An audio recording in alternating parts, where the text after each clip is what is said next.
Hi, and welcome to TV My Husband Hates. I'm Kat Sims. And I'm Reagan Kempton. And we are reality TV addicts? Addicts, aficionados? Ooh, I like that. Experts. Experts. Basically, we know our shit when it comes to reality TV. 100%. Hey guys, and welcome to another week of TV My Husband Hates. I'm joined by Reagan Kempton as ever. How are you? I'm good. We've apparently bypassed spring in Colorado and gone right into starting our summer, which is always fun. Oh, that's funny because we've apparently just put the brakes on spring and staying in winter. Yeah. We have had more rain in the last week than I have ever seen in my entire life. Yeah, it's been solid rain here. It just went from snow to rain in like one day. It snowed one day, it started raining the next, and then it just kept on raining every day, which, to be honest, I'm quite fine with because I'd rather not pay to like water my grass because our water bills are astronomical in the summer. But I know it's mental. But listen, Weather Corner is not what we came to chat about. We have got a big lineup this week, but before we get into that, I just want to say, please subscribe, rate, and review. It really helps other people find us, and it would mean the world to us. So if you could do that, that would be great. But yes, going back, we've got a huge lineup. It's a fuckload of shows this week.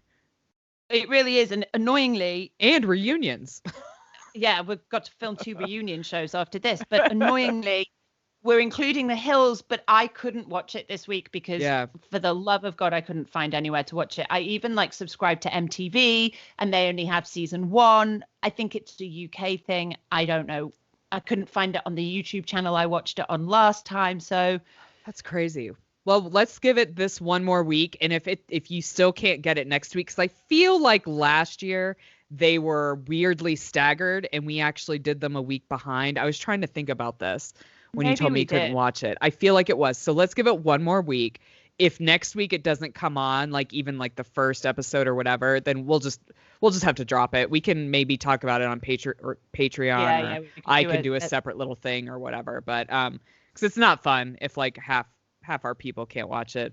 It's not fun to talk about it then. Especially because I really want to talk about it. Right, I really love this show. Oh, it's so good. Oh, but another quick announcement as well, because here in the U.S., we're now moving into summer schedule. My kids are out of school this week. So we're going to have to record on a different day, which means we're going to have to drop Keeping Up with the Kardashians, which I'm sure you guys are all crushed. We're not enjoying it all that much anyways. So this will be the last week we talk about them. Yeah, just for the UK, just so that you're clear, when Reagan says summer schedule, her kids actually break up for the summer right now. So I know that 6-week holiday that we have to deal with in the summer feels daunting, but imagine if it was 3 months. That's right. So anyways, we've got childcare in the middle of the week, but not at the end. So we'll just have to. And this week we're introducing 2 new shows because Shahs of Sunset came back and Real Housewives of Beverly Hills did too. So both good ones. We've got 6 shows on the lineup. Yeah, it's a lot. So we're going to be ruthless. Yeah. We're going to talk about the big shit and we're going to move on. If you think we miss anything, drop us an email. For sure. So shall we start? Let's get into the Shahs of Sunset. I love this show. I fucking love this show. I love all the people on it. You could not, I don't know. I can't think of another show that has this many dynamic characters on it that could all honestly probably have a show on their own. I agree. And I also love that this is a show where everybody has grown up knowing each other. This isn't like a cast that's been put together. This is like a show that comes from, we've been friends since we were kids. So I think that there's an authenticity in the storylines and in the dynamics between the cast members that really resonates in a way that you don't perhaps get when cast members are more chucked together. For sure. I mean, I think the stakes are way higher too, right? I mean, these are long-term friendships that stand to fucking be demolished sometimes. And, all the Real Housewives shows are just ensemble. Usually they'll know each other because they kind of run in the same circles, but it's not the same as, 30-year friendships. Yeah. So I love it. which, you know, is gonna looks like it's gonna be another big part of this season. But before we get into the relationship side of things, let's talk about Gigi and her new baby. And I just want to say, he's really cute. He's super cute. She's super cute as a mom. She is. You know what? I feel like we've got a more grown-up Gigi. No less feisty. No less judgmental and opinionated. But I do think she's grown up. Like, I think you can see that in her. I think for sure. And I mean, I think we can even see that with like her and her sister reconnecting after so many years of not being together, and like her sister being at the birth because her mom couldn't because it was COVID and she's old. And, you know, I think there's just a lot of, we see a very different Goldnessa in this season than we did definitely the first season of the show. Oh, I mean, you know, I think motherhood has that way of, you know, it's a baptism of fire, and it changes you on a dime, right? It's like you don't have a moment to breathe, and it looks like she has risen to kind of the challenge in a way that like I never did. Like that birth floored me, but it looks like she's really finding her feet, and I've always got to give respect for that, because, you know, I wouldn't have called it if I'm honest. For sure. No. And I mean, I love this whole kind of like mom tribe she has like this all female tribe she's got going on as well. Like, because her mom is over there and her sister's participating. Like, it's just a very kind of female dominated environment to raise little, his name's Elijah, isn't it? Yeah. Yeah. Little Elijah. So he's going to turn out to be a good egg. She's got rid of the knives and she's brought in a Rottweiler. So that seems like a strong parenting decision. Well, I think, did she like hide the knives in the couch cushion? Like, it was fucking weird. They'd be stashed everywhere. Listen, yes, that is weird, and certainly no place for a baby to be if you've got knives like hidden around. Right. But I do feel that like you could keep your knives. I'm not suggesting that it's a good idea, but like if you wanted to keep your knives, you could find somewhere safe to put them. Well, I mean, let's be real. He's a newborn right now too. Like, if you think he's hardcore in your shit now, just you wait, my friend. But the Rottweiler seems like a brave choice, and I know that these dogs have been demonized, and they're not the kind of killer dogs that everybody thinks Rottweilers are. See, here the big one is pit bulls. Like, Rottweilers are kind of fine. Pit bulls are the ones that have been like demonized here in the U.S. Pit bulls as well here, but Rotties too have very much had like that kind of. They'll bite children by. So maybe that's maybe that's a cultural thing. And I was like, a Rottweiler with a newborn. Yeah. They'll eat your babies. Oh my God. Just as a side note, I'll never forget seeing something on the news, which was the worst thing I've ever seen. And it was about foxes in London. And I love foxes. Like, I love them. And it did this thing where it was like, beware, a fox could eat your baby. And then it basically got like a fake bundle of did an experiment. I saw that. Fake bundle of blankets, and then covered it in bacon. And then obviously the fox came and stole the blanket out of the buggy with the bacon. They were like, see, it would eat your baby. It was like, but my baby isn't made of bacon. And I don't think I'm going to be like wrapping it in bacon grease and putting it out in the garden. Like, I feel like this is a little bit biased. I feel like this is a controlled experiment. For sure. I mean, I'm a shit mom about a lot of things, but I'm not going to slather my baby up in bacon grease and put him in the backyard. I mean, yes, to all of that. Anyway, that's a big sideline. But it made me cross that they were demonizing foxes because I love them. But Gigi looks like she looks like she's doing well. And as much as I think she is a bit of a nightmare, I'm happy for her. Me too. I mean, I'm kind of glad she's doing this all on her own. I mean, she had very questionable taste in men when we saw that. So I'm glad she's doing it on her own. She seems to be a lot better. And we'll see. We will. MJ and Razor, this keeps going and going and going. And I don't know about you, but at this point, I feel like Tommy is the reason they're not friends. I would agree. And I kind of understand why, because Reza is not dropping or hadn't dropped the restraining order and actually extended it. Yeah. I understand where Tommy's coming from.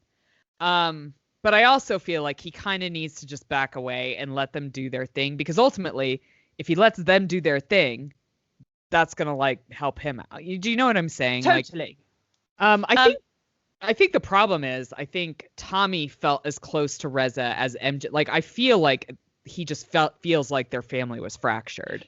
Listen, and I'm not saying that Tommy doesn't have a reason to be there. I think he absolutely does. But I think that if they're going to fix this, then that's what needs to be addressed rather than Reza and MJ hanging out. Like, I honestly think this is something that Reza and Tommy need to address. But also, can we just take a moment to appreciate Tommy, who is trying to work incredibly hard on his anger management, and he sets his alarm 6 times a day to do his gratitudes. He is so cute. He is so cute, but then he absolutely loses his shit when MJ tells her he's going to meet Reza. And I was like, I'm not sure it's working. Like, maybe you need to do it 12 times a day. Right. Well, do you know what I mean? Can we pause this fight for you to give affirmations? Yeah. And then I'll get back to being really angry. For sure. Tommy. I mean, I've always got a place. There's always a place in my heart for Tommy. And I love that he's trying. But I do hear what you're saying. I think he felt it was a really personal attack, especially if it's been extended. Like, that would super cool. You can't Reza, you can't say to MJ, I'm really happy to move forward, and then extend her husband's restraining order. Yeah, no, that's not cool. But it looks like they're all clearing all that up, because I feel like I heard, maybe I'm just hearing things, but in this episode, didn't they say that he took it off, like he dropped the restraining order? Oh, I don't know. I didn't hear that if he did, but maybe it's the previews. He could have done. I feel like I watched this a million years ago.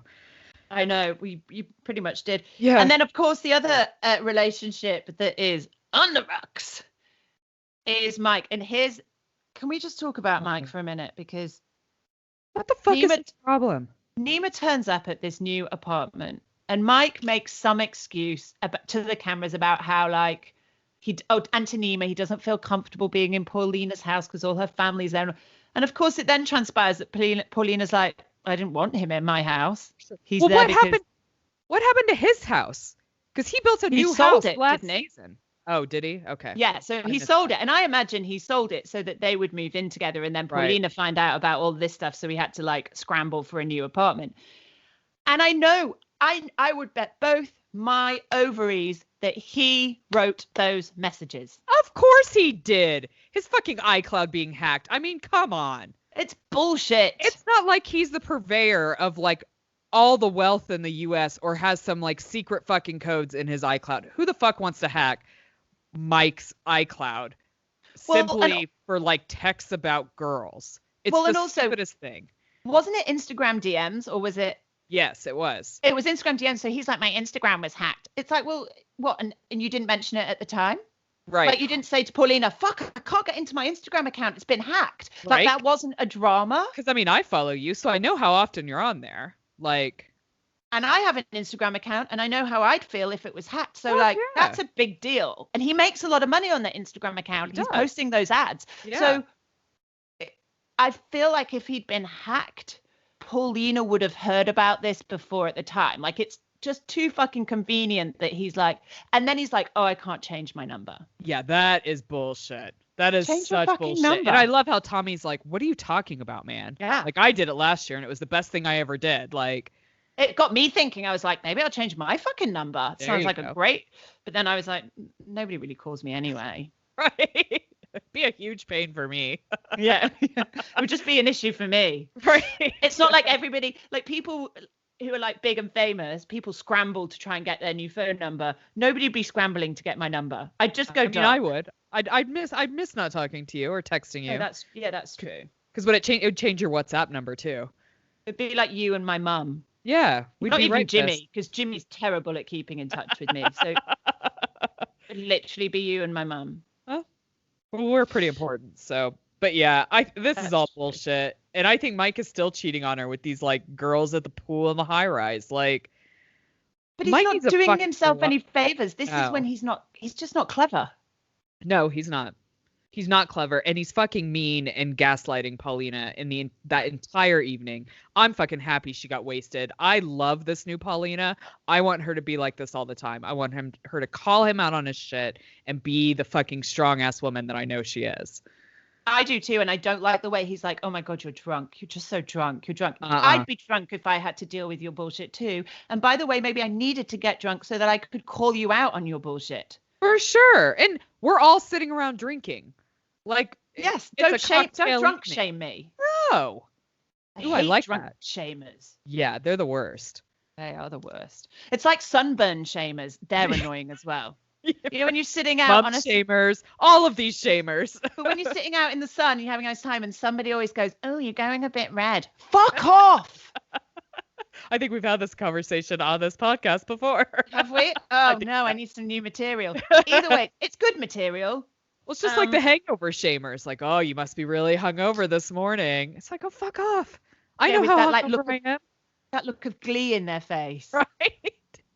Like, don't be jealous that I had a really good time last night and I have a hangover and you don't because you're lame and you went to sleep.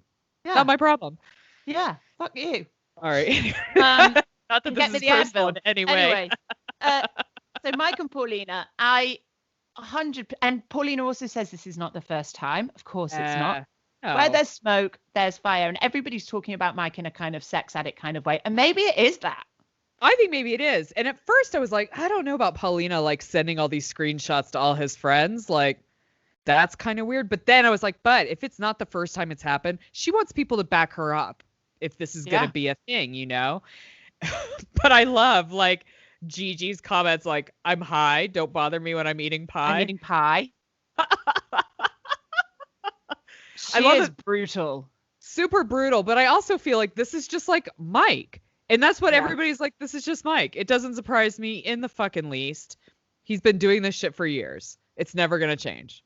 True. But I think as well, you could be like, Gigi could be kinder about it. Sure. Like MJ's like, I'm not surprised, but are you okay? Like Gigi's like, oh, what the fuck? She needs to it's fine. She's like, I don't even think of it as cheating. This is just Mike.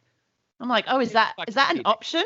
I didn't realize that was an option in life, that you could just be a cheater and that was fine. So your cheating didn't count? Well, it's just like Weinstein. I mean, you know, he's just a rapist. It's fine. It's just who he is. It's just who he is.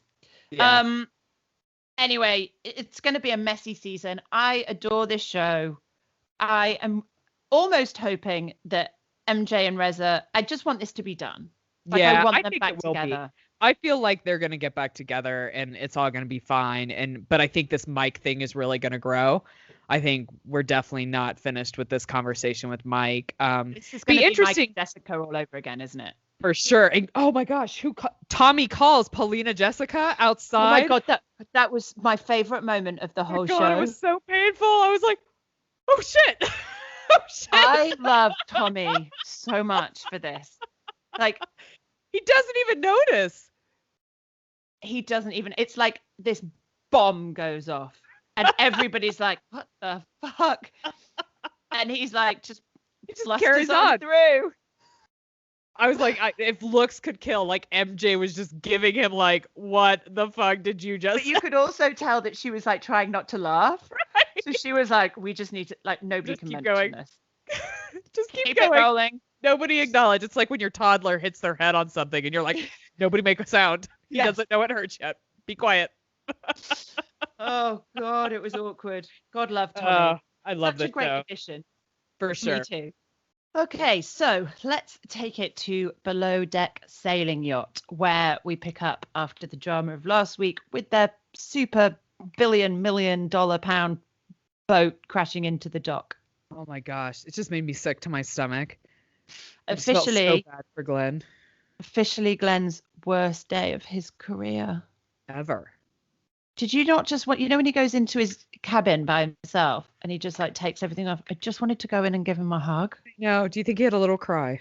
I think he had a little cry. Yeah, I would sure. Especially thinking about like how much money. I mean, thank God the damage seemed to only be cosmetic to the boat. Like it didn't, fuck up that garage door. I don't know what they call it, but we'll go with garage door. Yeah, the garage door where they keep all the toys. Like it looks like it's just cosmetic. The lid, the boat lid.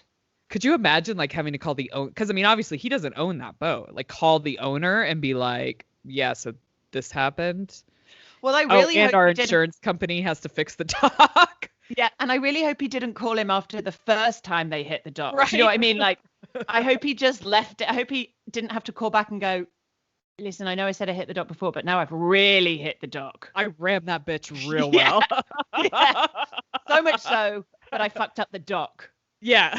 By the way, you're going to get a call from the insurance company. I mean, the way that concrete just lifts. Like, I mean, part of me wonders if they've designed it to do that, because obviously, like, it's like a header almost, like different stones below, and then right there is like a separate piece, so they can just like remortar it and like stick that shit down. I have no idea, but that is a terrifying sound. Like, I can't imagine anything worse. That's your nightmare as a captain. Well, yeah, I mean, it's just like, I mean, I don't know if you've ever done any damage to your car, but I remember one morning going to the gym. I was driving Elijah's car, which is far more fancy than mine because I have the kid car. And I go really early, and I came out of the garage and I hit the side of his thing and pulled off part of the wood of the garage. I was just like, fuck. Like, it's just that instantaneous fuck. And they're always the kind of, like, it's never a big touch wood. It's never like a big crash or even a moving. Like, for me, it's always I'm pulling out of a parking space. Right. Do you know what I mean? It's like something really ridiculous, bullshit. Which, funnily enough, was what it was for Glenn. He was just pulling into a parking space. Yeah. And something failed. Like, I hope they get that boat looked at. Like, that's a little worrisome that it's now happened twice. Same day. I mean, it's brutal. Anyway, they figure it out, literally just cover it up with a bit of paint. A little spray paint there. Him. And I have to say, I love Glenn for this. It looks like it could have been a disaster. And Glenn's like, you know what? Worst day of my career, but it is what it is. Let's just move the fuck on. Yeah. He handles it like a champ, man. Really does. And then the guests arrive. Oh my word. These ladies. First off, the mother and daughter wearing the same clothes. Like, well, I don't know how I did not notice that. I didn't either, because it was like a black dress and it was striped. And they're like, oh, like it'd be like if us in 10 years did that with our mom. It's not like little girls and their moms. Like, that's normal. But like, that's weird. A 40-year-old and like a 70-year-old. Yeah, no. Questionable clothes all over these guests, I'll have to say. Very questionable clothes. The risk of getting political.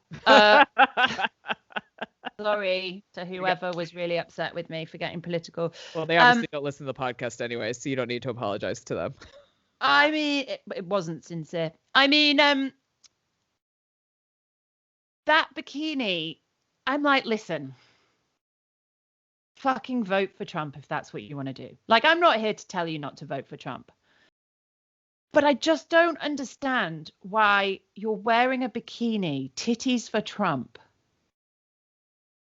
And unless you just want to wind people up. Well, it really speaks to his demographic. Like, his demographic would think that's super cute and like a really good idea. Yeah.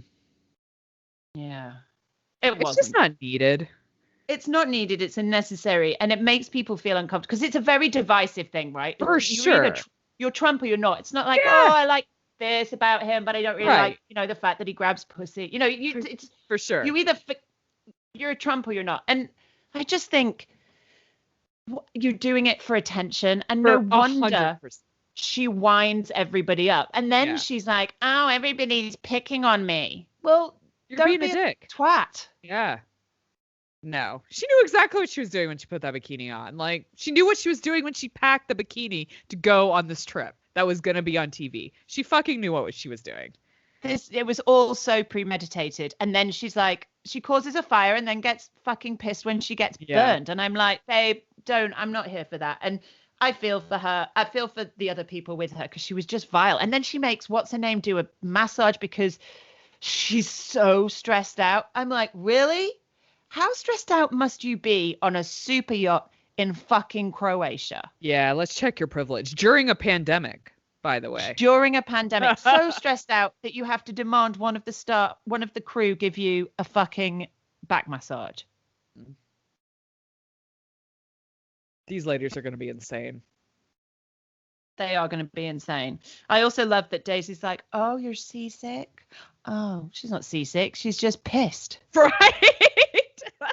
And that's fine, but fucking own it. Yeah. You're not seasick, babe. The other big news from this week, which you actually had a bit of an issue with because you technical problems. My DVR stopped recording sound the last 15 minutes apparently of this show. I tried to just watch it with captions. They weren't even working right. So anyways, So I left off when we find out that JL has something not super nice going on downstairs. He's got a drippy willy. Ew, that's so gross. So did you see him tell Danny? No. Okay, so he tells Dan, like he Okay. deals with it, and he's not, bless him, he's a champ. Like he takes somebody out paddleboarding despite having his drippy willy and gets on with it. But then he tells Danny, which is the grown-up thing to do. And let me just be clear here, like STDs are just a thing. Like, yes, of course we should always wear condoms if we're sleeping with people, but we always didn't. And 9 times out of 10 we got away with it. But I'm not here to judge anybody who's got STDs. Sure. I've had a few myself, but he tells Danny in the responsible way that he should. And there's only one way to describe her reaction. She freaks the fuck out, like off the scale. Holy shit. Panic. And it's really weird because she's so calm and collected. She's not judgmental. She's very very sexually open. Yeah. Yes, very sex positive, all of that stuff. But this obviously triggers something in her, and she's like a bit shocked at first, and then as it kind of goes on over an hour, or like over the next few hours, she spirals into this blind panic is all like, and she's like, I need to leave the boat. This is where she gets to, all by herself. And then she says to Daisy, you can cope with just 2 of you for the last charter, can't you? Daisy's like, what? Like, was JL being like weird to her and like judgy? No, he was being super sweet. He was like, I need to tell you, like, I don't feel good down there. And she was like, and that just sent her off into the spiral. So I don't know whether she has had something before and this has kind of triggered something, because it is awful. Like if you feel like you've had something, it's awkward and it to embarrassing. Somebody, like, it's not cool. But she does come, embarrassing is the word. It comes across as she's embarrassed. And you know, I just think I feel for her, but it seems like an extreme reaction. We don't know if she leaves. Well, especially to like quit your job and like just so you don't have to have this conversation with this guy. Exactly. Like, come on. Exactly. It's like this knee jerk. I just need to get out of here. So we'll see what happens. I don't know if she will leave, but she seems pretty intent on going. Damn, that's fucking crazy. That's it. So that's it. So we'll see how that goes. I think JL manages to get himself to a doctor next week, so we'll find out what it is. Ooh, can't wait. I always like to know what STDs are going on. What's the drippy substance? I'm picturing like slime. Gray, green slime. No, stop. Gross. Everybody listening this just literally vomed in their mouth. I did, yeah. Sorry. New York. Let's move on to Real Housewives of New York, where they are in the Hamptons, and Luann's made a weird choice to take them to a winery. I don't understand Luann at all. Like, I feel like she's just, I mean, I think ultimately she's just really struggling with like how, like, what does her new sober life look like? How can she be sober with these women and still have a good time, but like not rain on her parade? I mean, I think that's probably a real struggle and a real fucked up place to be mentally, you know, when you're trying to be your normal self, but without the alcohol that you like. I don't know. I would feel like it'd be a really triggering position to be put in. Oh, 100%. And I think that she isn't as strong as she thinks she is. And I think that's probably a mistake that a lot of newly sober people make. And I don't think she's doing anything wrong. I think she's just this is a process. And I think it's interesting what Leah says about her nursing the fose in a wine glass, and Leah saying, actually, this is keeping you quite attached. I'm usually not a fan of how Leah approaches things with people because she doesn't normally know how to do it. But this conversation between her and Luann was super fucking gentle and understanding. And I don't think it came off as preachy. I think it came off as I think Leah is genuinely concerned about Luann. Yeah. And I think she's generally coming from a place of experience. And I think she's spot on about Luann. I think that fose is holding her back. I 100% agree. And I hope that Leah is there for her and like continues to kind of mentor her, because that's the thing, isn't it? You just have to say the thing. And if they whether they take the advice or not is not on you. It's just, here's what I think. So we'll see. I think we see Luann isn't comfortable in certain situations. She loses, she's going to break. And I just hope that she's got the right support and she takes it seriously, because if she's struggling this much, then there is a problem. For sure. And I think that's why she's so defensive when like Leah brings it up, because she immediately points to like Leah's mocktail, and Leah's like, but it's fucking juice in like a glass. Yeah. Like it's not pretending to be something. It's not it isn't. Non-alcoholic wine. It's fruit juice in a cup. Like it is a different thing. And I mean, I hope she can get a handle on it, because genuinely, I really like Luann. Like I think she's actually a pretty fun lady.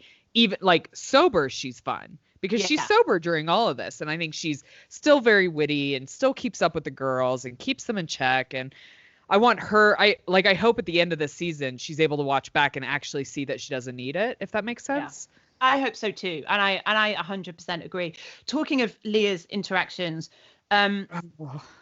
we see her and Ramona butt heads. And I gotta say, I've said it right from the beginning of this season, I am not as sure about Leah this season as I was last season. I don't know whether it's a second season thing. I don't know whether she's just found her feet and she's a bit ballsier and she's just going all out, or whether it's something that's going on with the sober thing, but she seems aggressive. I think she seems particularly aggressive with Ramona. And I think we talked a lot about their relationship last season, how it's very mother-daughter, and it was not super healthy because Leah does not have a great relationship with her mom. I think we see that continue. And I think that's why she's being so aggressive with her, especially about like her donating the blood plasma. Like everybody fucking knows Ramona didn't do that. Everybody knows it, and obviously Ramona's embarrassed, but like Leah just like has this thing where she feels she has to hear the words from her. And I love how Ebony's like, girl, just let it go. Like we all know it was bullshit. She knows it's bullshit. Like that's it. Yeah. Like it reminds me of, let it go. It reminds me of Kenya with the Bolo situation. It's like Leah and Kenya have this misguided belief that they're judge and jury, right? That they get to make people, they want to haul them over the coals. They want them to feel the shame of the lie. And actually, that's not your position to do it. And we all know that she's lying. For sure. Donating plasma is a big thing. And it's really, really clear, but Leah's motives are nefarious. It doesn't feel like there's anything loving or kind, or, it's just a bit judgmental. And of course, Ramona shouldn't be lying about that stuff. And of course, it was a big PR stunt to like try and do some sort of PR recovery job on the fact that she'd given zero shits about COVID during lockdown. Like we all see that. And that's why I'm loving Ebony. She's like the Ramona whisperer. For sure. I mean, that conversation that they had about using the term the help, if Leah was having that conversation, it would have gone a very different way. But I loved how Ebony just like explained to her the situation and gave her the benefit of the doubt. And I feel like that's sometimes what's missing from some of these conversations is, just giving someone the benefit of the doubt and then having your peace, like, regardless if you believe them or not. Totally. Maybe you just need to say what you need to say, and then your responsibility is done, right? Sure. Everybody else is responsible for their own stuff. And I think Ebony is super emotionally mature and aware. And I think she reads people really well. I think she's not trusting anybody, but she's being open to everybody. And I think Leah's just too volatile at the moment. Yeah, for sure. I mean, I definitely, don't get me wrong, I don't appreciate Ramona then on the back of that conversation making it all Leah's fault. Like, no. I don't know. She's just a psycho.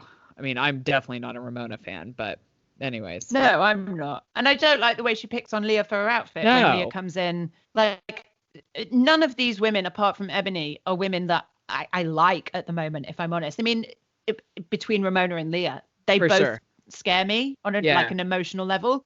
But I don't like anybody bitching about somebody's outfit. I mean, that's just mean. It's so stupid. But then to like go and then change it and put like a print on after you've just like yelled at her. Yeah, she's unbearable. For sure. The other big news, obviously, is Sonia's riding the train to Hammered Town. Oh man, I love like early drunk Sonia. Like there's a set amount of time where like she's so funny, she says the craziest shit and just makes me laugh my ass off. Then she fucking goes dark. Me too. On a here's switch. the thing, like it's terrifying how quickly that happens. But here's the thing, like we always name the episodes after a cool quote from one of the shows. I mean, Sonia gave us all the quotes at that point. Like that, no doubt, will be one of the quotes. Absolutely. But what I love is Ramona sees this coming from a fucking mile away. She's like, the morning they get on that bus, she's like, this is not going to end well. And everybody's like, oh, everything's fine. Everybody's having a nice time. She's like, I swear to God, watch this space. I know what's going to happen. And she's not wrong. She's not wrong. She has seen this shit before. And I have to give Ramona credit for like seeing what was actually happening. And I don't blame her for taking that one off, because it's always Ramona that Sonia loses her shit with. For sure. Ramona takes the brunt of it. I mean, a lot of it she deserves, but true. She should have gotten her to eat earlier. Like when they were at that winery, that's when she should have eaten. Not like dinner's too late. Always give Sonia food. Always. Just feed that in your bitch. Purse. I mean, Ramona, like you were a mom. You knew what it was like. You just keep snacks everywhere. Just throw fucking snacks at her. Like, that's it. Just constant. Mini cheddars. Have that. But yeah, she does lose it. We're going to come straight back into this particular drama. She's absolutely lost it because somebody's chosen Wells Fargo or Chase Bank over JP Morgan. I don't really understand. For some reason, Sonia calls like this guy really high up in Chase, fucking hammered. No, in like, JP Morgan.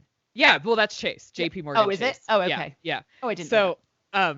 Anyways, she calls like their head of acquisitions or whatever, some rando in the C-suite at JP Morgan. Thank God Eboni then grabs the phone to like try to like reel this in. Genius move for on like sure. Managing a difficult situation. And she happens to mention like, I'm really excited because I got my mortgage with you guys, because you're trying to like, you're really putting forth effort into closing the wage gap in the United States. And Ramona kicks off, Wells Fargo has better rates. Yeah. It's like, fucking Ramona, read the room. Like, you know this.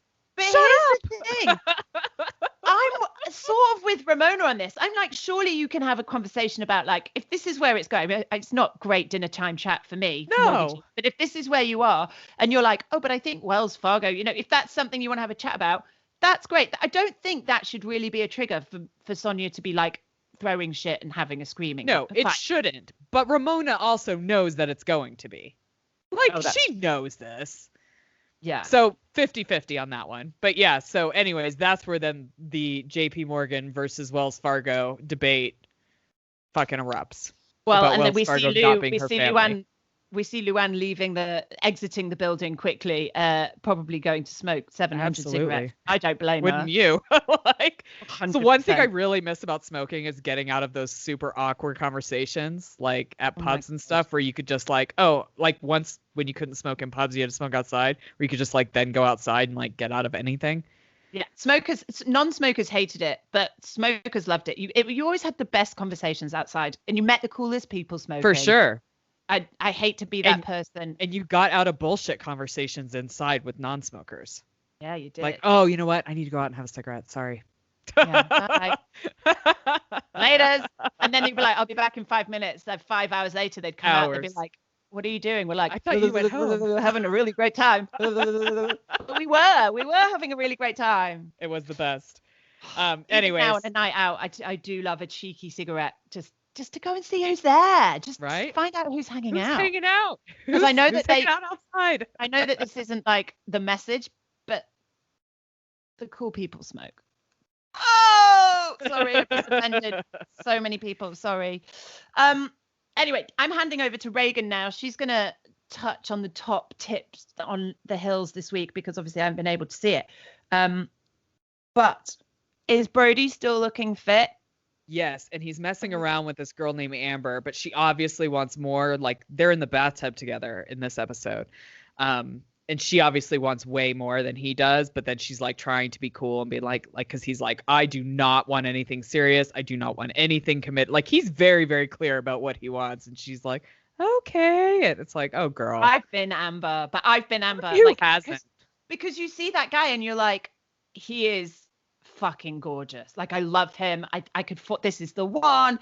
And then he's like, I don't want anything else. And you're like, okay, well, it's almost like I'll take what I can get. Oh, and then I know. I'm sure he'll change his mind. Listen up. They never change their minds. No. Especially someone who's just gotten like out of a divorce. Yeah. Because he couldn't cope with the commitment. He's not changing his mind, babe. For sure, no. But it was, it was a nice moment for all of us who enjoy Brody in the bath. So that was good. But basically what's happening in this episode of The Hills is Heidi and Spencer are having the kid chat, and then they all decide to have like a boys poker night and then a girls night as well. So like the boys go off and do their thing and the girls go off and do their thing. The boys thing, Brandon hosts at his house, and it's a boys poker night, but it's also the night he decides he wants to bring Danny into the mix and introduce him to everyone, which I find really fucking weird. So he brought his girlfriend to a guys' night. Yes. And then it's like, oh, I hope they don't embarrass me. And it's like, dude, if you want your girlfriend to really meet everyone, you bring them to like a party where everybody's there. Right. Like you want her to meet the wives. You want him, But he's a child. Such a child. So anyways, like that's all awkward. And he wants them all to behave. They all go through a bottle of like 1492. Spencer is getting hammered because I think ultimately Spencer feels that like he's just gotten Heidi back. Because like Gunnar is now older and sleeping through the night and all that kind of stuff. And he feels like he's finally gotten her back. She went quite Earth Mother, didn't she? She went quite very Earth Mother. I think he was in their bed every night. For sure. And so I think he's kind of freaked out that he'll like lose her again, which I think is a very fucking valid concern. Honestly. I don't, And also from last week, it doesn't look like he's at his happiest. Like he's put on a load of weight, which I'm not saying that makes you unhappy, but I think it's made him unhappy. For sure. And I think he's in a position where having another baby is scary. Like if the first time has been rough, it really takes a leap of faith to commit to the second time round. For sure. So like he's getting hammered with them. Fucking Justin Bobby pipes up like, oh, we finished a bottle of tequila and it's a Monday night. Like, oh, another fucking drunk shamer. Yeah, of course he is. Of course he is. Surprises me not in the least.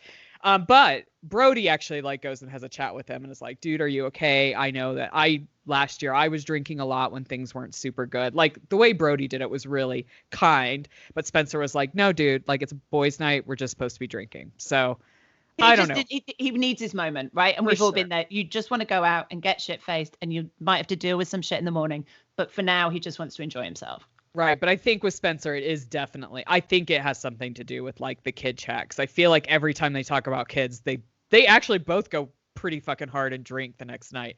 So then it's like the girls' evening is over at Frankie's wife puts it together. And so they're just like super fucking hammered. Like Heidi is like making it rain champagne and like she's super hammered. They're all hammered and it was fun. But like the girls' night was pretty like drama free. So anyways, the only other worrying thing was that like Jason was going to the poker night and like one of his big things is like he has a gambling addiction. Well, this is like Luann going to a fucking winery. Exactly. And he gets all these like he gets $500 worth of $2 bills for like the buy-in. It's all very fucking weird. So hang on, they're actually playing with real money. Yeah. Gambling. It was a $500 buy-in with your friends. But that's like having a drink and you're being an alcoholic. Like yeah, it's like having a sip. Yeah, so I don't know. I don't think that we've seen the end of his problems. No. Also, his wife Ashley is pregnant, and it's a pregnancy after they had she had a molar pregnancy, which is sometimes a sign of cancer. It's just like a growth in the uterus that makes you think you're pregnant, but you're not. But it can be quite scary. So they had to do this whole thing. So it's a pregnancy after that. So I really hope like he's not.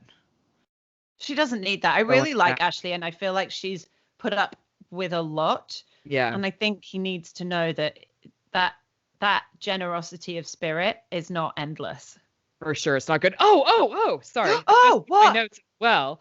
So at guys' night, they have this whole chat about Brody and Audrina, like always kind of like what's going on there. And like Justin Bobby's sitting like right there next to Brody. And he's like, we've just always been like best friends who kiss. And Dustin's like, yeah, I've been your friend and I haven't kissed you. Like, just being stupid Justin Bobby. But I don't know if we've seen the end of the whole Audrina Brody story. Oh, that's interesting. I don't know how I feel about that. I do know how I feel about that because I feel like if Brody is the same Brody, then this is just Audrina going for the same guys.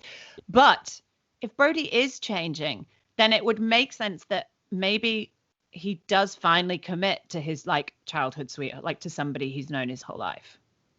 I mean, I'm not holding out my hopes, but Yeah, I maybe. I don't know if I want that for Audrina or not. Like, I feel like she deserves someone who kind of already has their shit together.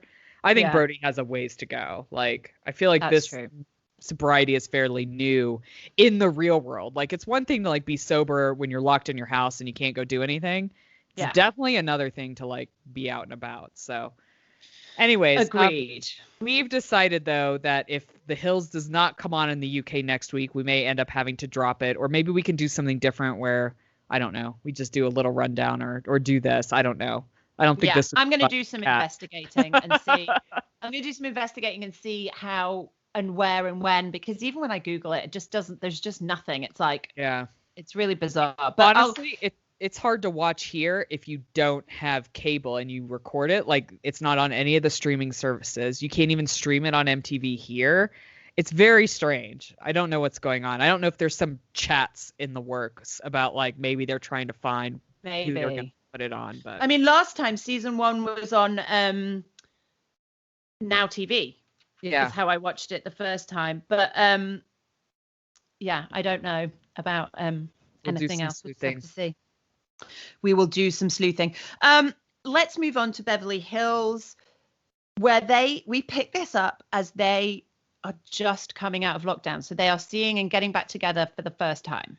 Yeah, which I think does explain why we do have a lot of this like lingering Denise chat. I didn't really think about it till just now because I think there's only been 3 months where they weren't filming because like they were at the end last time. So I think all the Denise stuff is still quite raw.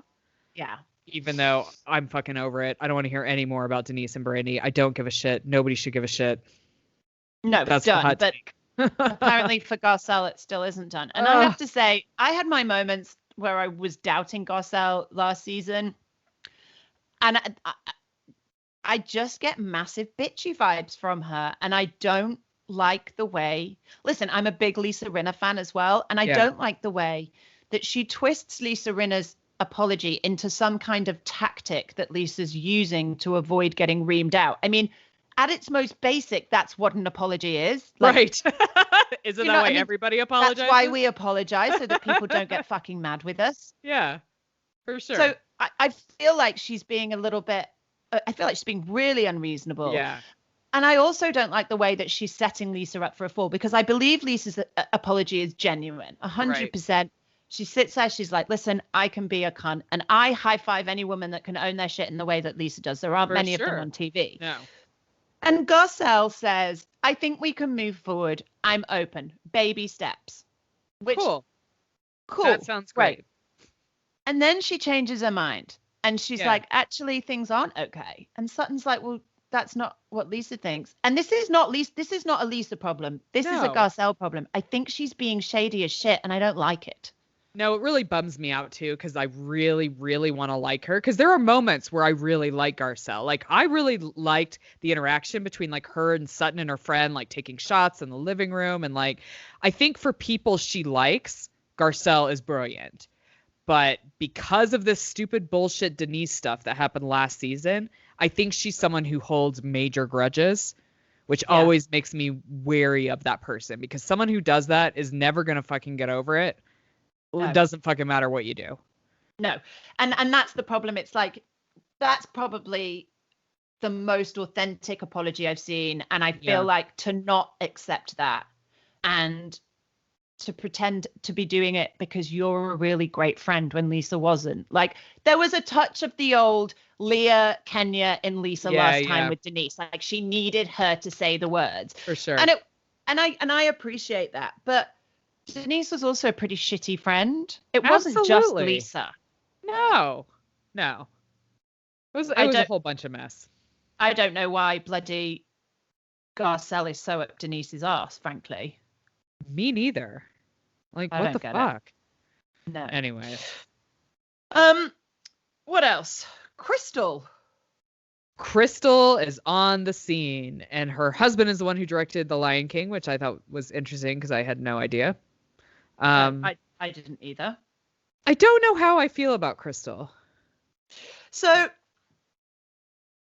at first I liked her. Like, I liked the chat about like, look, my house is like all grown up and I feel like a child. There's a lot of that I identify with. I liked her when my like house is just a dump, so yeah. I don't.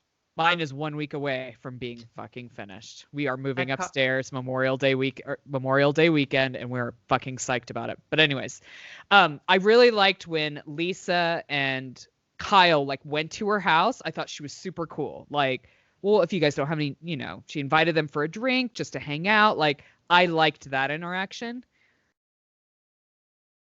But at the barbecue, it was a bit weird.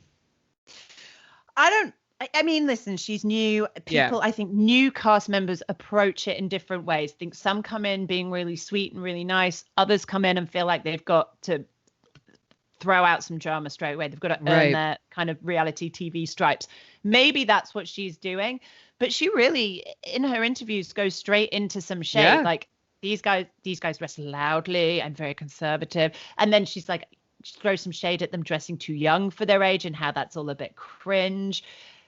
I think it's going to make great TV. Yeah. But the jury is out on Crystal at the moment. I would agree with that because I feel like she's talking like she's 80 years old. And I'm like, you're probably younger than all these women. Yeah, that's not cute either. No. But I also really kind of assess whether I like somebody with whether I could like have a few drinks and have fun. For sure. Them. And at the moment, she's not that person. No.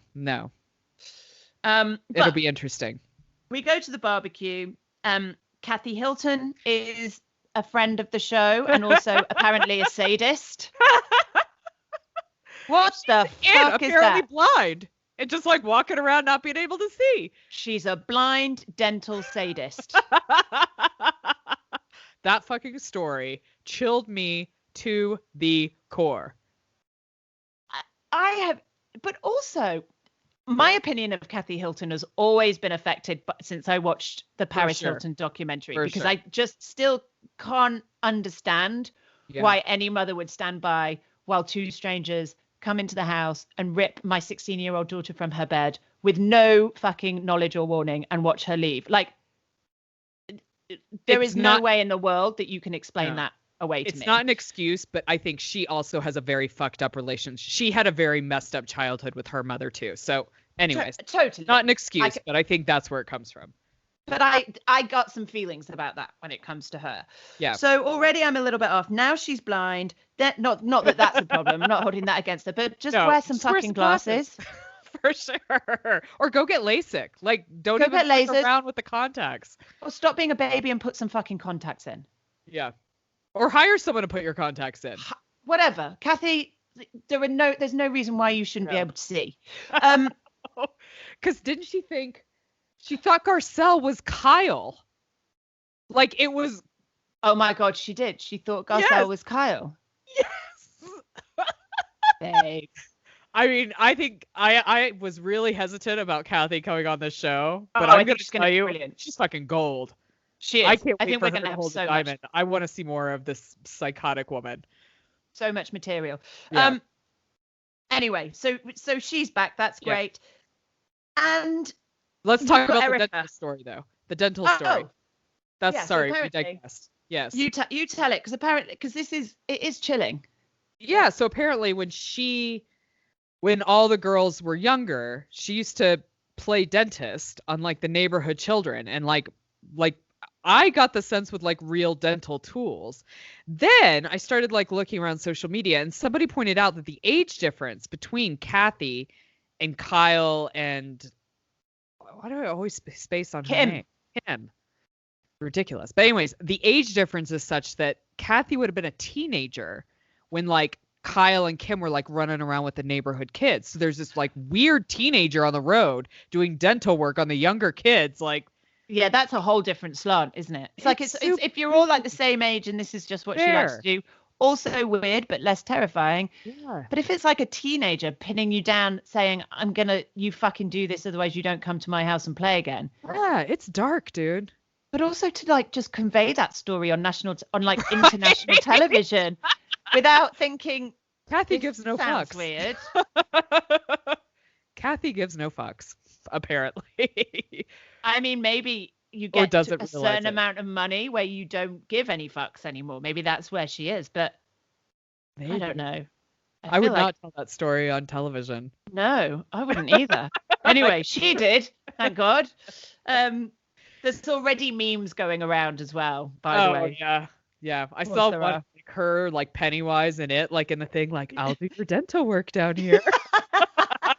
I've just seen one actually on Face Reality, I think, where it's like Kathy Hilton playing whatever. I mean, she's opened herself up to it. I just love it. Let's talk about this is kind of the last thing with this episode, but I feel like it's something we're going to be spending a lot of time talking about over this season. Is Erica and Tom. Erica and Tom and Erica. Like Erica struggled during lockdown in a way that I sort of found quite interesting because she's like one of those people that's always on the go. She's always very busy, and lockdown forced her to like be still and confront a load of shit. I love that she's very open and honest about being on antidepressants and how that's helped. And I'm always here for Erica's straight talking and honesty. If that's what it is. But we hear an awful lot about Tom. Oh my God. I wish I had taken account of how many times Tom's name was like mentioned in this thing. It felt like a lot. Maybe I'm just more sensitive to it because obviously what we're finding out about him now. But yeah, it just seemed like a lot of Tom. Well, and I get it. They're setting it up. It is what it is, but it just feels a bit ham-fisted. And that's kind of sad for me because their editing is normally pretty good and it's quite savvy. But this just feels a bit like you're forcing it in my face. Like, for sure. We all know what's coming. Let's just chill out. Our audience, like, at least hide it and make us just go along with it and not realizing. You know what I'm saying? Like, this is. Well, and also nothing had really kicked off at this point. So I'm like, we don't need to tease me now. Hold it back. Don't be like Atlanta and tease one fucking storyline for like 10 episodes, drop maybe 2 exciting ones, and then have 10 more really boring ones. Like, I'm not here for that. Plus 3 boring reunion ones. Yeah, we'll talk about that at the reunion taping, which we will be doing today. But yeah, Erica and Tom, I think this is going to be a dominant storyline, but I do think there is going to be some drama, and I think this could be a good season. I think it will be a good season too. I mean, the clips that I've seen of like Sutton asking questions and like Erica shutting it down, like I think we're going to see a lot of like Erica not being honest and being very uncomfortable. Well, and Sutton coming under all sorts of fire as well. Like, I think that there's going to be some racial issues there. I think Crystal's going to call her out. I don't think it's going to go very well. So there's a lot of stuff going on. Absolutely. But I am glad we're getting a bit of a more diverse cast on Beverly Hills. We'll see how it goes. Me too. And then finally, we are wrapping up with the Kardashians. Yeah. Now, listen, I'm here for this episode in some ways because I think there's an interesting conversation to be had about how the Kardashians manage the show and the kids. There are millions of kids, for sure. They have so many kids in that family. So many children. But yeah, so they mentioned that the kids are not allowed to watch the show, which part of me was like, well, yeah, they're all like under 10. Like, why would you allow a 3-year-old to watch TV? I mean, No. I don't even allow my kids to watch it. But I think it's really interesting their reasons why and how like they really want to be there to like talk them through. And I thought it was an interesting chat because I mean, they have done the show for 20 years. So, there's a lot that's on there. And I don't know if I want my kids seeing what I did, 15 years before they were born with their dad. I mean, do you know what I'm saying? Like, yeah, I think as well, though, it's like I think so many haters of Kardashians, so many haters of reality TV or people even that put their kids on social media make the assumption that it hasn't been thought about, that like often, well, I can't believe they're doing it to their kids. Like, It's a decision. They've thought about this. They've made a decision. They've got a plan in place to manage it. And I don't think that you can say it's necessarily damaging until you get to a certain point down the line. Maybe it will be. Who the fuck knows? But I think it proves that they're being fairly responsible about it. And I love that they aren't just shutting it down and going, no, absolutely, you can't see anything. Right. Like, here are the bits you can see. And for now. yeah. And I think Scott's right. They're very lucky to have this like mega luxe, high quality family videos. And in some ways, I think he's obviously terrified that they're going to see him at his worst, but also they're going to see him come back and they're going to see him grow and recover. And I think that's the cool thing to see. Like, I think that there's something really important about your kids seeing you as a human being before you were a dad. Right. And see how far you've come. Also, this is nothing new. I mean, the past 20 years of Keeping Up with the Kardashians has been so peppered with old home movies. Yeah. These people were documenting their lives way before the show even existed. And I think this is kind of a cool legacy that like their dad did with them. And so now they've done with their kids. And I mean, I thought like the clips that they pulled together, like they had somebody pull together, obviously, were lovely for the kids, and to get to see all that and see how much they've all changed. And, Mason was the first. And I also thought it was interesting where Scott was like the kids don't even think it's weird that there are cameras here because they've just grown up with it. Like maybe it'll be weird when they go away, but they just don't care about them. Like North could give two fucks about what any of these people think about her, which I think is hilarious. I know. Like, I mean, Nori's Black Book is now hands down one of my favorite Instagram accounts. 100%. But you're right. And I think that people are very quick to judge. And actually, I think this episode showed that they're really thoughtful about this. And whatever you throw at the Kardashians, I think family is really, really fucking crucial to them. I love that the cousins are close, that they all hang out. Like, I'm not sure I'd want a house right next to my mum's house, especially when you think she's such a negative Nancy. Chloe, in one breath is like, my mum's exhausting. She's so negative. And then in the next breath, like, she's going to be living next door to me.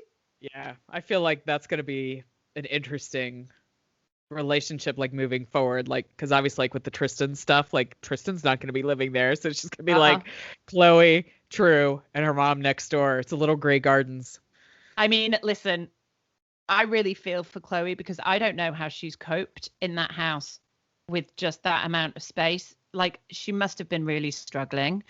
I'm so pleased that she's managed to like get herself out of that shithole and really buy herself a house that's big enough for her and potentially two small children. 2 kids.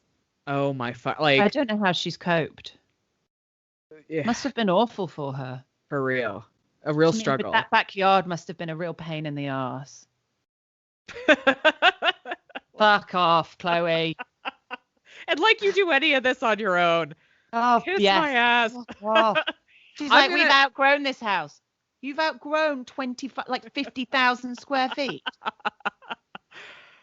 I'm going to say, and you and I talked about this in like our production meeting earlier, I have always been very hardcore a Chloe supporter. Like I loved the Revenge Body show. I thought that was doing so much good for people who really wanted to like get help. Like I've loved everything about her. But this year, she's drinking her own Kool-Aid and it's not cool. Well, it's funny you say, I think that's a really good way to describe it. And I think she is just losing herself down the rabbit hole a little bit. Yeah. And I wonder if the pressures of Chloe, in some ways, I really relate. She's a massive control freak. And while that works for you, great. But if you get to a point or in a situation where you can't control something, then that's a very dangerous place to be. And I feel like she almost senses she's getting into that kind of situation. Like she's leaving her house. Tristan, she's going to have to make a decision about Tristan soon. Yeah. We'll know how that's going to go. Right. I feel like she feels a little bit unhinged right now. Yeah. For sure. She doesn't know what's going to happen with the baby, whether she's going to have another baby. Like, there's a lot going on that Chloe can't control. So I think that's when she's at her worst. For sure. I mean, like, she can't even be okay with having a real picture of her out there. No. So Like, yes, there's some shit going on. Yeah, it makes me sad, and I hope she figures it all out before she sets it all on fire, if that makes any sense. Like, Yeah. I don't want to hate her and not be able to come back from it, because I mean, I've even come back from my hatred of Court. Like, I used to really hate Courtney. I actually really quite like Courtney now. I feel like Courtney kind of just does her shit. You know what I'm saying? To be honest, more and more, I can't believe I'm saying this, more and more I identify with Kim. Yeah. Like, honestly, she's like, her nanny obviously is not, like, Court's just very highly strung. She has very... Well, I think Court has very specific things that she wants the kids to be raised upon. And I know it comes from the chaos of Scott when she's, you know what I'm saying? Like, I think she has constructed a very specific life for her children to protect them from some bullshit of the past. You know what I'm saying? Yeah. And I think she almost doesn't know how to, like, drop those down now that craziness isn't going on anymore. Do you know what I'm saying? Yeah. I mean, I think that the nanny probably behaved badly or inappropriately. Probably shouldn't have called her kid a liar. Like, I wouldn't be cool with that either. Unless my kid was lying. Yeah. But then I also don't think Courtney should have done it in front of the kids. I think Courtney going, well, Ray likes it when he sees me do it. It's like, he's a fucking 5-year-old. He doesn't get to decide. He also likes to put his finger up his ass, I'm sure. Like, yeah, like, he's not the one that you listen. Like, no, you do her the respect of taking her into a private room. Like, as an adult to an adult, you have that conversation. Yeah. But I do think she's right. I think, you know, you see Kim get nasty, but I also think that's what families do. Like, when you fight with family, there aren't the same rules as there are that when you fight with, you know, it's like when you fight with my husband, I'll say things to Jimmy that I would never say because I'm mad and I'm pissed and I want to fucking poke the bear. Yeah, yeah. Because you have a sense of security with them. So you say, you'll be your worst self. For sure. So as much as I'm like, yes, Courtney, wouldn't it be lovely if a massive family could all just be really fucking nice to each other? Good job, but that's not really how it goes. Well, also, like, a massive family who fucking works together all the time too. Like, be fucking and realistic. Are living together because it's in this, like, come on. I mean, I do get it. Chris drives me nuts sometimes with her. Like, I just can't cope with the construction noise. I'm very Chloe with that. I'm like, just let it fucking go. Who cares?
Please subscribe, rate, and review TV My Husband Hates wherever you listen to your podcast. You can also follow us on Facebook and Instagram at TV My Husband Hates and join the Facebook group to keep the conversation going when the podcast ends. If Twitter's your thing, you'll find us at TV Husbands Hate. Theme music and production for TV My Husband Hates is by Jimmy Sims.